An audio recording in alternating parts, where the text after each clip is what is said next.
दोस्तों नमस्कार।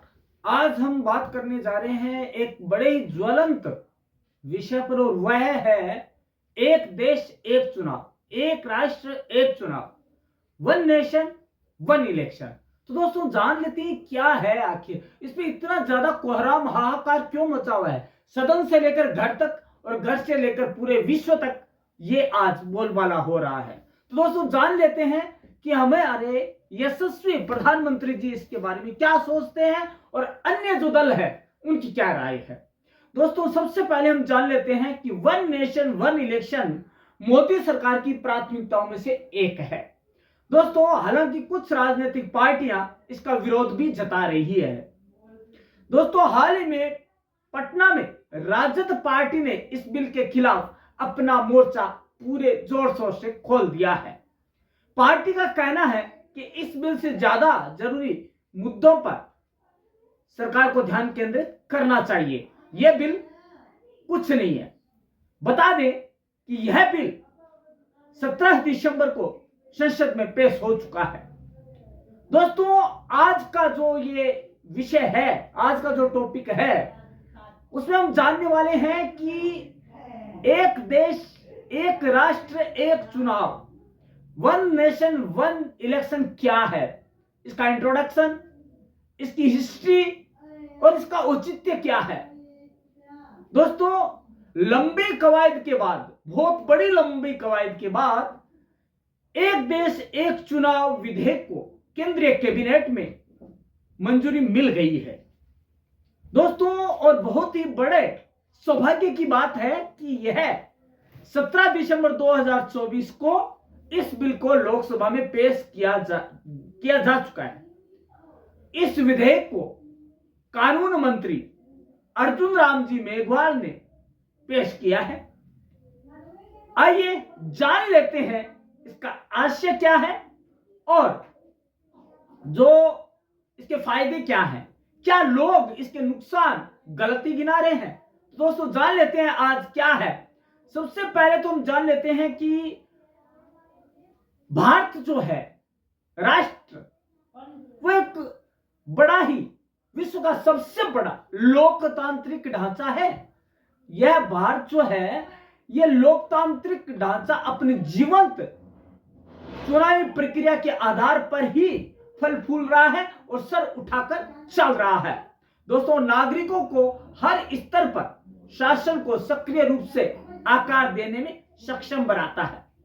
स्वतंत्रता के बाद से अब तक लोकसभा और राज्यसभाओं के 400 से अधिक चुनावों ने निष्पक्षता और पारदर्शिता के प्रति भारत के चुनाव आयोग की प्रतिबद्धता को प्रदर्शित किया है।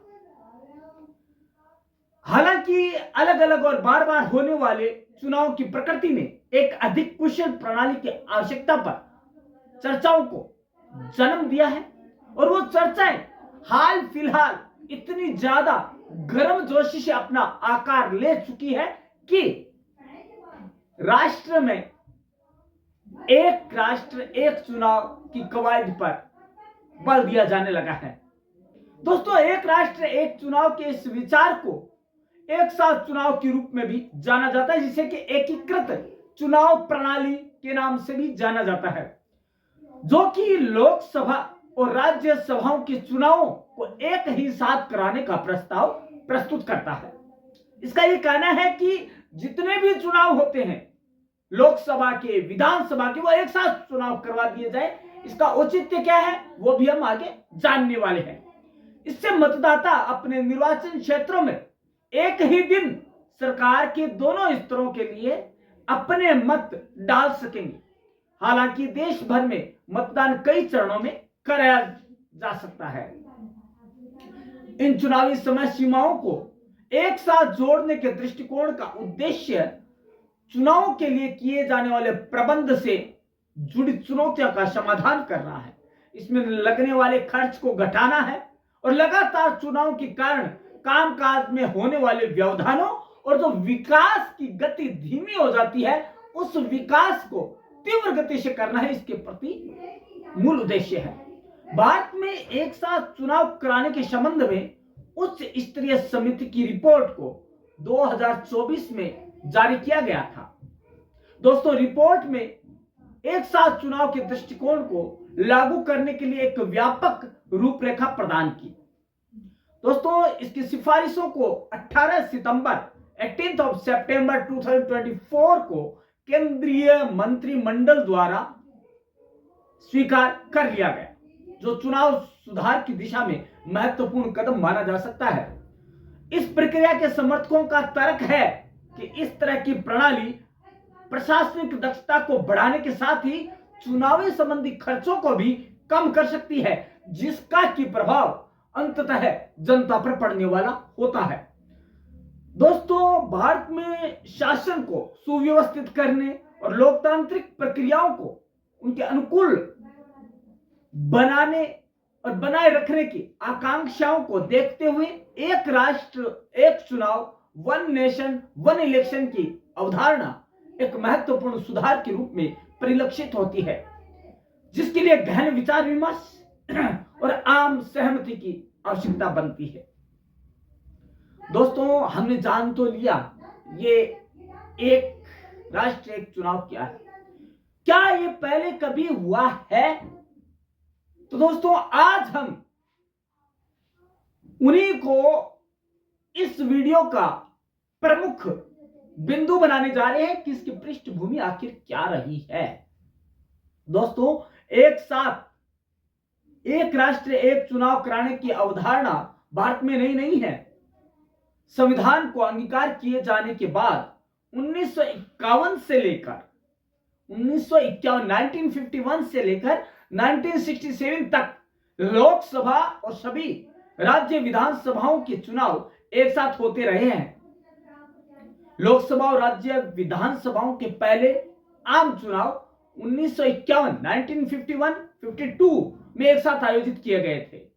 यह परंपरा इसके बाद 1957, 1962 और 1967 के 3 आम चुनावों में लगातार जारी रही। हालांकि कुछ राज्य विधानसभाओं के समय से पहले भंग होने के कारण 1968 और 1969 में एक साथ चुनाव कराने में बाधा भी आई थी। दोस्तों, ये बस दूर चलता रहा। 5वीं लोकसभा का कार्यकाल अनुच्छेद 352 के तहत 1977 तक बढ़ा दिया गया। इसके बाद कुछ ही केवल 8वीं, 10वीं, 14वीं और 15वीं लोकसभाएं अपना 5 वर्षों का पूर्ण कार्यकाल पूरा कर सकी।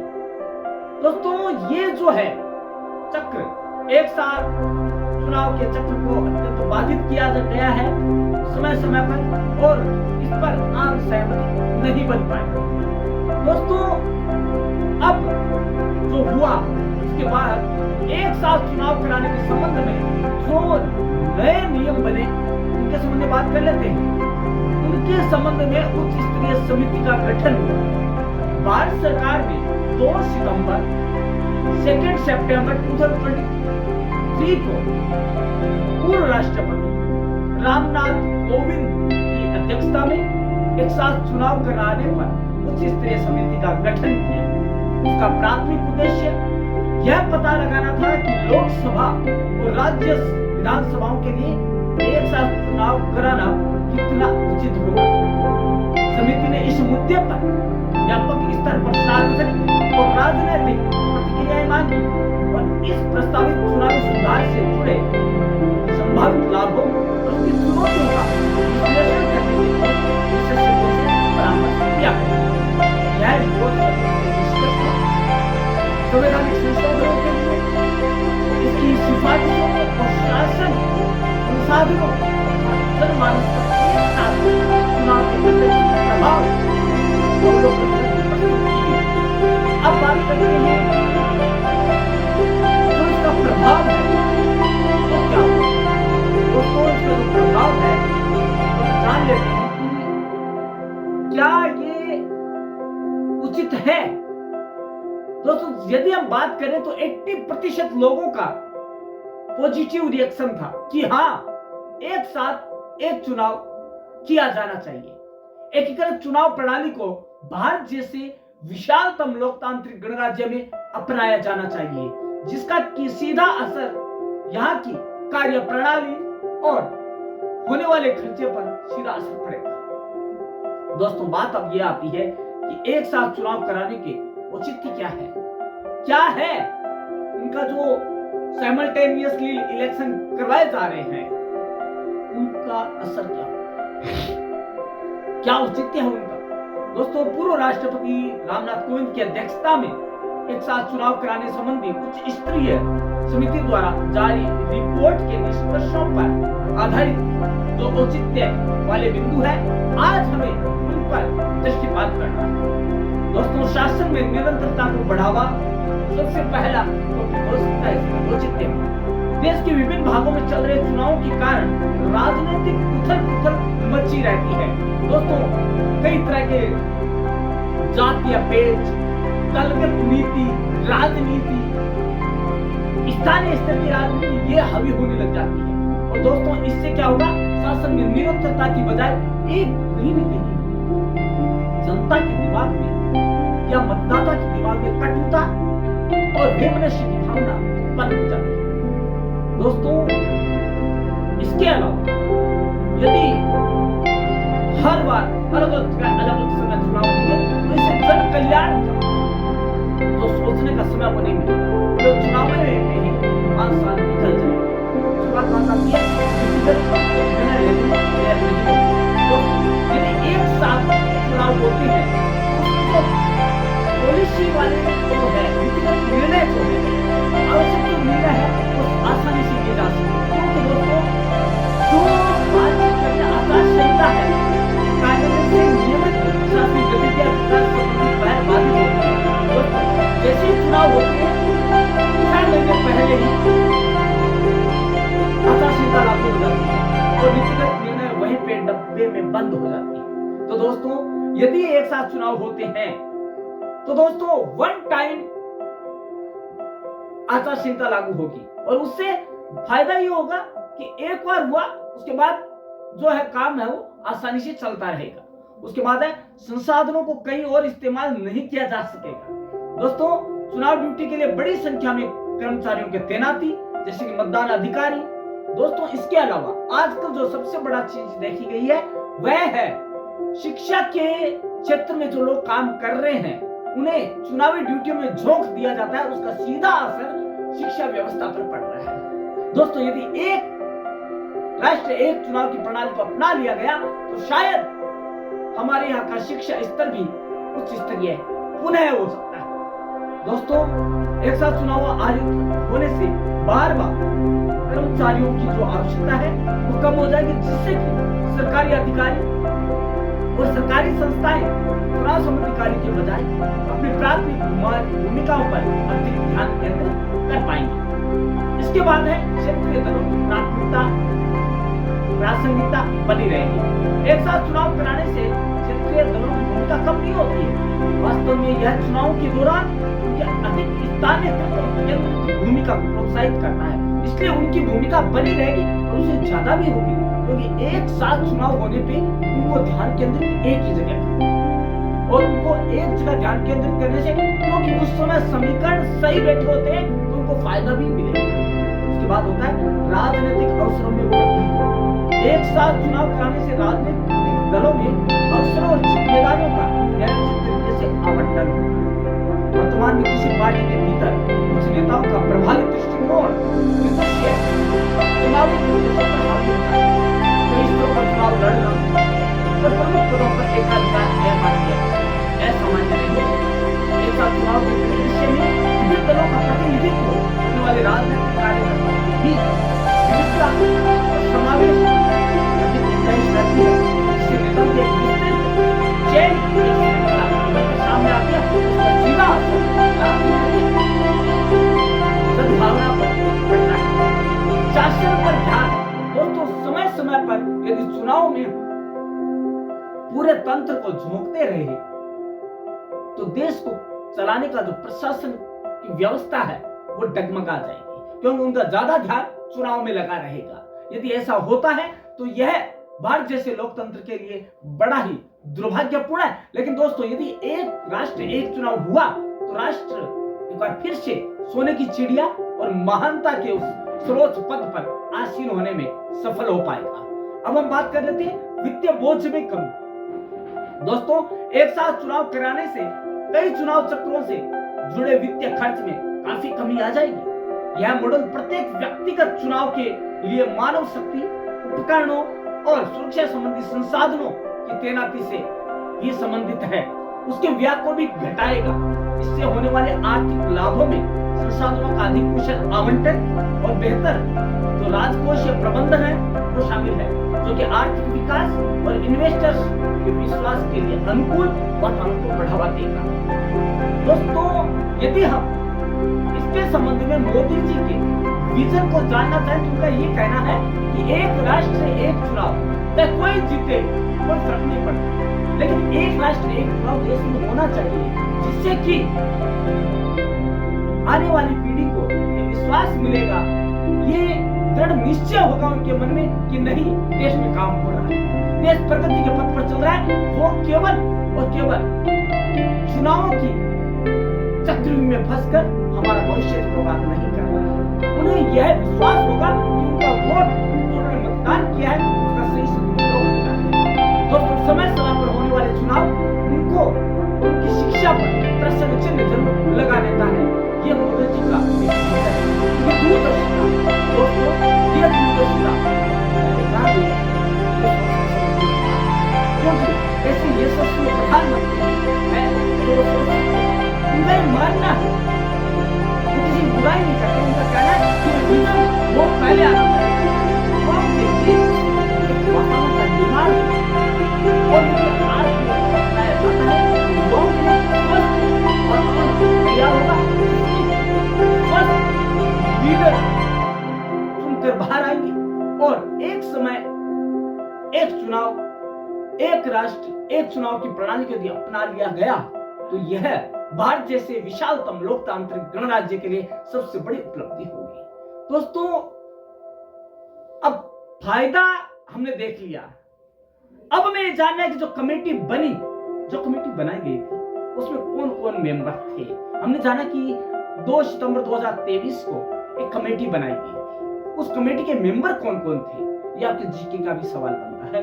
तो दोस्तों, चुनाव बिल, एक देश एक चुनाव, एक बिल के लिए एक कमेटी बनाई गई। उसमें 8 मेंबर थे। इसमें पूर्व राष्ट्रपति रामनाथ कोविंद, हरीश साल्वे सीनियर एडवोकेट, गृह मंत्री अमित शाह, अधीर रंजन चौधरी कांग्रेस से, गुलाम नबी आजाद सहित 3 अफसर शामिल थे। दोस्तों, कहने की जरूरत नहीं है कि यह केवल भाजपा की मंशा नहीं, उन्होंने सभी दलों को साथ लेकर इस कमेटी का निर्माण किया। दोस्तों, 8 सदस्यों की इस कमेटी ने इस बिल के बारे में अपने सुझाव भी दिए। बता दें कि इसके अलावा कई राजनीतिक पार्टियों ने इस चुनाव का समर्थन भी किया है। दोस्तों, ये है चीज, ये है वो मसला जिसके ऊपर की ये हुआ। सरकार ने सदन में 2 बिल पेश किए हैं। 17 दिसंबर को 2 बिल पेश किए हैं। उससे क्या हुआ कि वहां पे जो चुनाव है, कहां पे, पांडिचेरी, दिल्ली और जम्मू कश्मीर, इसके तहत वहां पर भी चुनाव किए जाने चाहिए और कोई बड़ी बात नहीं है, कराए जा सकते हैं यदि मोदी जी के विजन को ध्यान में रखा जाए। उन्होंने कहा है कि दृढ़ निश्चय हो तो कुछ भी संभव है, यदि हम जंग चले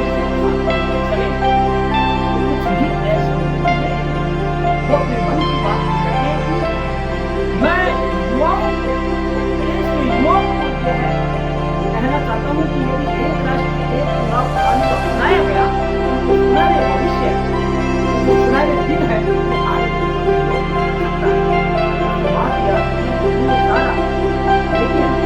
लेकिन जहाँ काम अच्छा होता है दोस्तों, जान लेते हैं विरोध किसने किया है इसका। दोस्तों, एक देश एक चुनाव पर बनी रामनाथ कोविंद समिति की 47 राजनीतिक दलों ने अपनी राय दी थी।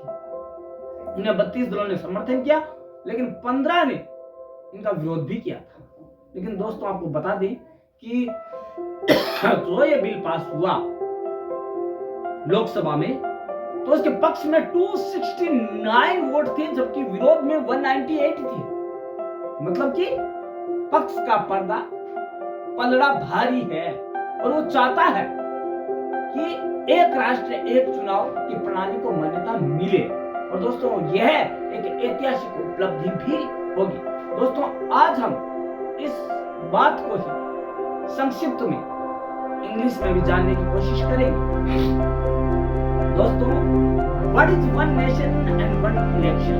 दोस्तों India democracy operates on multiple levels, each with its own election cycle. There are general elections to choose parliament members, state elections to pick legislatures, while rural and urban councils hold separate votes for rural governance. By-elections fill vacancies caused by resignation, death, or disqualification of representatives. These elections happen every 5 years but at different times. The government now wants to sink them. In March, a panel led by Kovind proposed holding state and general elections together in its extensive 18,626 page report. It also recommended local body elections within 100 days of the legislature assembly election. The committee suggested that if a government loses an election, fresh votes would be added, but its tenure would last only until the next synchronized. While this may sound intense, simultaneous polls are not new to India. They were the norm from the first election in 1951 until 1967, when political upheavals and early dissolutions of state assemblies led to staggered polls. Efforts to revive the system has been debated for decades, with proposals from the Election Commissions in 1983, the Law Commission in 1999, and Niti Aayog, a government think tank, in 2017. Now the question is, does India need simultaneous elections? Yes. If this happens in India, there are many benefits at the level of expenses, at the level of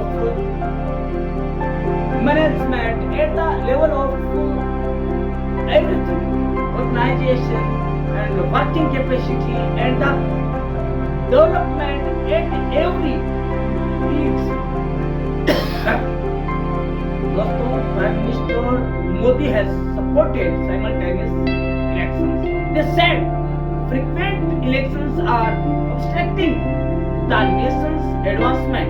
He said that with elections occurring every 3 to 6 months, every scheme is linked to polls. So, he said that if we choose one nation, one election scheme or tradition, this will be benefited to the country in many ways, like development, like the development speed, like the policy, content, and etc. So, the one nation, one policy should be engaged,